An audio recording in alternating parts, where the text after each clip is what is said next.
General audience, my dear மக்கள், நெட்டி for viewers எல்லாத்துக்குமே ஏகேவோட வணக்கம். நேற்று வீடியோக்கு நிறைய பேர் கமெண்ட் பண்ணிடுறீங்க. ஃபஸ்ட் அதுக்கு நான் ரிப்ளை கொடுத்துட்றேன். ஃபவுத்துல் ராக் அவர் என்ன சொல்லியிருக்காருன்னா 20 years ஆஃப் படையப்பா அப்படின்னு சொல்லி ஹேஷ்டாக் போட்டிருக்காரு. Thank you brother. Sakthi and BGM செம. ஓ, அந்த வீடியோ எண்டு வரைக்கும் பார்த்துருக்கீங்களா? தேங்க்யூ தலைவா. எண்டு பிஜிஎம்ல செமன் போடுறாரு. Nitish 7G rainbow colony bro அப்படின்னு இருக்காரு. நல்ல படம் ப்ரோ, நல்லா இருக்கும், என்னன்னு கரெக்டாக சொல்லுங்கள், நான் அதுக்கு ரிப்ளை கொடுக்குறேன். அதுக்கப்புறம் வந்துட்டு சூப்பர் அப்படின்னு ஒரு கமலேஷ் சூப்பர் அப்படின்னு சொல்லியிருக்காரு. ஜெய் ப்ரோ, நீங்களும் KS ரவிக்குமார் இன்டர்வியூ பார்த்தீங்களா? வீடியோ ஓப்பனிங்லேயே நான் சொல்லியிருப்பேனே, ஆமாம் பார்த்தேன் அப்படின்னு சொல்லிட்டு ரொம்ப இன்ட்ரெஸ்டிங்காக இருந்துச்சுன்னு. இல்லை கமெண்ட் வேறு கேட்குறீங்க, போங்க. காளி, நீ செம்மையாக நரேட் பண்ணுற தலைவா. அப்படியா? Thank you bro, thank you so much. இன்னொருத்தரும் கேட்டிருக்காரு, KS ரவிக்குமார் இன்டர்வியூ பார்த்துட்டு வந்துட்டாரு அப்படின்ட்டு இருக்காரு.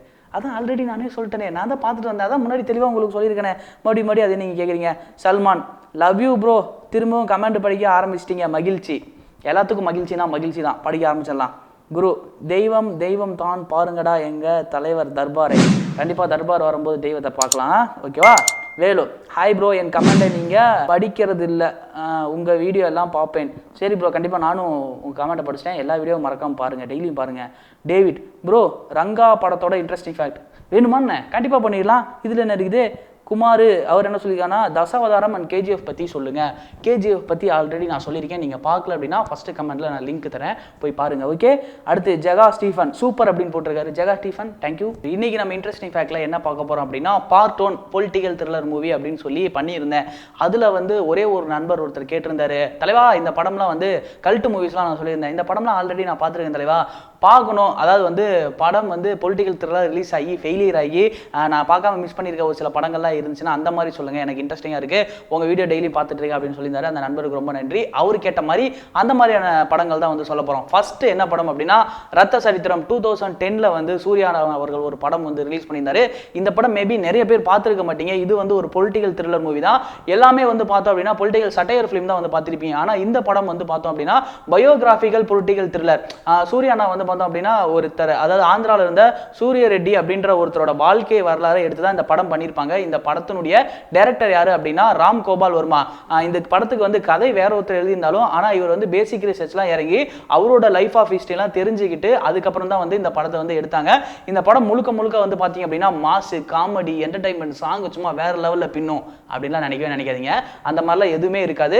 ஒரு பொலிட்டிக்கல் மூவி, அதாவது ஒரு கேங்ஸ்டர்ல இருந்து ஒரு பையன் எப்படி பொலிட்டிக்கல்குள்ள வரான் அப்படின்றத அழகா எடுத்து காமிச்சிருப்பாங்க. இதுல ரிவெஞ்சு, அதுக்கப்புறம் இந்த என்ன சொல்றது, இந்த வன்மம், இந்த கோபம், அதுக்கப்புறம் இந்த பழி வாங்குற குணம்லாம் அந்த ரத்த கலந்த கலவையா ஒருத்தனோட வாழ்க்கையில இருக்கு அப்படின்னா இந்த படம் பார்த்தீங்க அப்படின்னா உங்களுக்கு தெரியும். ஸோ அரசியல் பின்னணியில ஒருத்தங்க பாதிக்கப்பட்டாங்கன்னா அவங்க எப்படிலாம் அவங்களோட லைஃப் மாறும் அப்படின்றத இந்த படத்தில் அழகாக எடுத்து காமிப்பாங்க.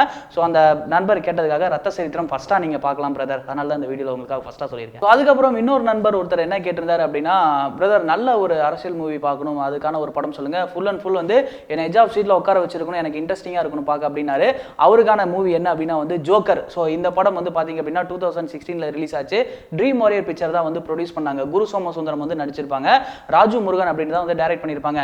இந்த படம் தமிழ் சினிமால நிறைய ஜானர்ஸ்லாம் வந்துகிட்டு இருந்த அந்த காலகட்டத்தில் சடனா சட்டையரா ரொம்ப சேஞ்சா ஒரு படம் வந்துச்சு. இந்த படம் பார்த்த எல்லாத்துக்குமே இந்த படத்துல கூர்ன கருத்துக்கள் எல்லாமே டிஃப்ரெண்டா இருந்துச்சு. அதே மாதிரி அந்த ஹீரோ பார்த்தீங்கன்னு வச்சுக்கோங்களேன், டிஃப்ரெண்டா டோட்டல் கைண்ட் ஆஃப் அவரோட ஆட்டிடியூட்லாம் வேற மாதிரி இருக்கும். ஒரு ஹீரோக்கான ஒரு மெட்டீரியலே இருக்காது. அவர் அந்த அரசியலுக்குள்ள நடக்கிற அந்த பாலிடிக்ஸ், இந்த டாய்லெட் கட்ட அந்த பிஎம்மோட சில விஷயங்கள்லாம் ஏன்னா நான் இதுல கதை சொல்லக்கூடாது, நீங்க போய் பார்த்தீங்க அப்படின்னா உங்களுக்கு இன்ட்ரெஸ்டா இருக்கும், டிஃப்ரெண்டா இருக்கும். ஸோ அதில் நடக்கிற பாலிடிக்ஸ் எல்லாமே உங்களுக்கு புரியும். உங்களை எட்ஜ் ஆஃப் சீட்ல உட்கார வச்சிருக்கும். இந்த இன்ட்ரெஸ்டிங்கா முழுக்க இந்த படத்தை பார்த்து நான் கொஞ்சம் சில விஷயங்கள்லாம் தெரிஞ்சுக்கணும் அப்படின்னா இந்த படம் பாருங்க. வித்தியாசமான போராட்டம்லாம் பண்ணுவாரு, வித்தியாசமான சில விஷயங்கள்லாம் பண்ணுவாரு, தன்னைத்தானே ஜனாதிபதியா நினைச்சுவாரு. அந்த மாதிரியான ஒரு இன்ட்ரெஸ்டிங் கேரக்டர். ஸோ இவர் இந்த பொலிட்டிக்கல் அந்த ஜோக்கர் படம் பார்த்தோம் அப்படின்னா நேஷனல் அவார்டு கூட வாங்குச்சு. ஸோ அதனால நீங்க இந்த படம் பார்த்தீங்க அப்படின்னா கண்டிப்பா உங்களை என்டர்டைன்மெண்ட் பண்ணிருக்கும், ஒரு சில விஷயங்களை உரைக்கிற மாதிரி சொல்லும். அடுத்ததா நம்ம லிஸ்ட்ல என்ன படம் இருக்குது அப்படின்னா அர்ஜுன் ரெட்டி. இந்த படத்துல அழகா ஹேண்ட்ஸமா ரகடா ஒரு பையன் பண்ணிருக்காரு. அதுக்கப்புறம் கீதா கோவிந்தம் ரொம்ப ரொமான்டிக் பையா பண்றாரு. அதுக்கப்புறம் இன்னொரு படம் நடிச்சுக்கிறாரு. சரி ஓகே, இதுக்கிடையில நோட்டா அப்படின்ற ஒரு படம் ரிலீஸ் ஆகுது. இதுல பொலிட்டிஷியனா நடிக்கிறாரு.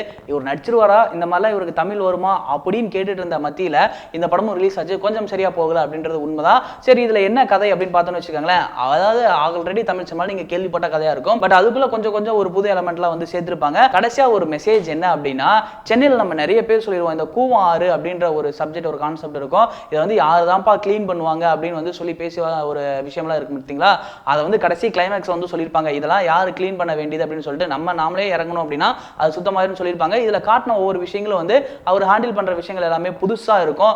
கலவரம் வந்து அதாவது ஒரு ஆளுங்கட்சியே வந்து கலவரம் பண்ணுது அப்படின்னா எதிர்கட்சியும் தடுக்க மாட்டாங்க. அப்ப ஆளுங்கட்சியில் இருக்கவங்க தான் கேட்கணும். அந்த மாதிரியான சில நிறைய விஷயங்கள் வந்து இந்த படத்துல ஆட் பண்ணியிருப்பாங்க. விஜய் தேவரகொண்டா வந்து இந்த படத்துல நடிச்சிருப்பாரு. தமிழ்ல முதல்ல வந்து நடிச்சாரு. ஸோ இந்த படம் பெருசா போலைனாலும் ஆனா பாக்குறதுக்கு பொலிட்டிக்கல் ஃபிலிம் வந்து இது நம்ம கண்டிப்பா என்டர்டைன் பண்ணும். ஸோ ஒரு சில விஷயங்களை வந்து நமக்கு வரைக்கும். ஸோ இந்த லிஸ்ட்ல வந்து 4 தான் இருக்கு. நீங்க பார்க்கணும் அப்படின்னா நோட்டாவும் பார்க்கலாம். ஸோ அடுத்ததா என்ன பேச போறோம் அப்படின்னா, அந்த ஃபர்ஸ்ட் நண்பர் கேட்டிருந்தார் இல்லையா, நல்ல படம் பட் மக்கள் மத்தியில் ரீச் ஆகல அப்படின்ற படங்கள்லாம் சொல்லுங்க அப்படின்னா அவருக்கான பதிவு இது.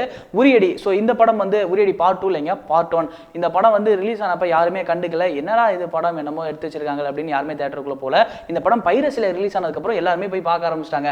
அப்படி இந்த படத்துல என்ன இருக்கு அப்படின்னா, ஜாதி அரசியல் அப்படின்ற ஒரு கான்செப்டை பேஸ் பண்ணி இருக்கும். இதுல நடிச்ச எல்லா பசங்களும் புதுமுகம். இந்த பையன் நல்லா நடிச்சிருக்கான்ப்பா, யாருப்பா டைரக்டர் அப்படின்னா இந்த பையன் தான்ப்பா டைரக்டர், இன்னும் சின்ன வயசுல இவ்வளவு அழகா கம்யூனிசம் பேசுறாரு அப்படின்ற அளவுக்கு அந்த படம் இருக்கும். ஸோ இதுல முக்கியமான ஹைலைட் என்ன, நான் கதை சொல்ல விரும்பல, நீங்க போய் படம் பாருங்க. படம் பார்த்ததுக்கு அப்புறம் உங்களுக்கே அது புரியும். ஏன்னா நான் கதை சொல்லி அதுக்கப்புறம் நீங்க பார்த்தீங்கன்னு வச்சுக்கோங்களேன், அது நல்லா இருக்காது. நான் கதையும் சொல்ல விரும்பல. ஆனா ஒரே ஒரு பாயிண்ட் மட்டும் நீங்க நோட் பண்ணிக்கங்க, ஜாதி அரசியல் அப்படின்னு தான் போகும். கடைசி வரைக்கும் இதுல என்ன ஜாதி அப்படின்னு சொல்லிட்டு ரிவீலே பண்ணிருக்க மாட்டாங்க. அதுதான் master piece of director Vijayakumar. அடுத்ததா நீங்க பார்க்க வேண்டிய படம் அப்படின்னா என்னன்னா யமன். ஸோ இந்த படம் வந்து என்னடா இருக்கு அப்படின்னு வச்சுக்கோங்களேன். இந்த படத்துல வந்து பாத்தீங்கன்னா விஜய் ஆண்டனி வந்து பிளே பண்ணியிருப்பாரு பொலிட்டீஷியனா. இதுல வந்துட்டு என்ன மாதிரியான ஒரு ஸ்டோரி இருக்கு அப்படின்னு வச்சுக்கோங்களேன். இவர் ஒரு கட்சியில இருப்பாரு, அந்த கட்சிக்காரனே இவர் கொள்ளணும்னு பிளான் பண்றாங்க. ஏன்னா ஒரு கட்சியில இருந்து ஒருத்தர் வளர்ந்தாங்க அப்படின்னா அவங்க என்ன மாதிரினா உள்கட்சியே வந்து அவங்க எப்படி போட்டு தள்ளுறதுக்கு பிளான் பண்ணுது அப்படின்ற மாதிரி பொலிட்டிக்கல் டிராமாவா இருக்கும். ஸோ அதனால வந்துட்டு விஜய் ஆண்டனி இதுல வந்து பிளே பண்ணியிருப்பாரு பொலிட்டீஷியனா. படம் சரியா போகல அப்படின்றது உண்மை. ஆனா பார்க்கும்போது கொஞ்சம் நமக்கு இழுத்து போகும், பட் இன்ட்ரெஸ்டிங்கா இருக்கும், நீங்க பார்க்கலாம். ஸோ இதை தொடர்ந்து இன்னொரு படமும் இருக்கு, கொடி. துரை செந்தில்குமார் அவர்கள் எடுத்த படம். இதுல தனுஷ் அவர்கள் அண்ணன் தம்பியா 2 பேர் பிளே பண்ணியிருப்பாங்க. இந்த படத்திலையும் அதே கான்செப்ட் மாதிரி தான் இருக்கும். இது வந்து லவ் வந்து அதாவது தன்னை கூட இருக்கவங்களே வந்து கட்சியில வந்து வளர்ந்துட்டாங்க அப்படின்னா கூட இருக்கவங்களே என்ன பண்ணுவாங்க அப்படின்ற ஒரு ஸ்டோரியை வந்து பிளே பண்ணியிருப்பாங்க.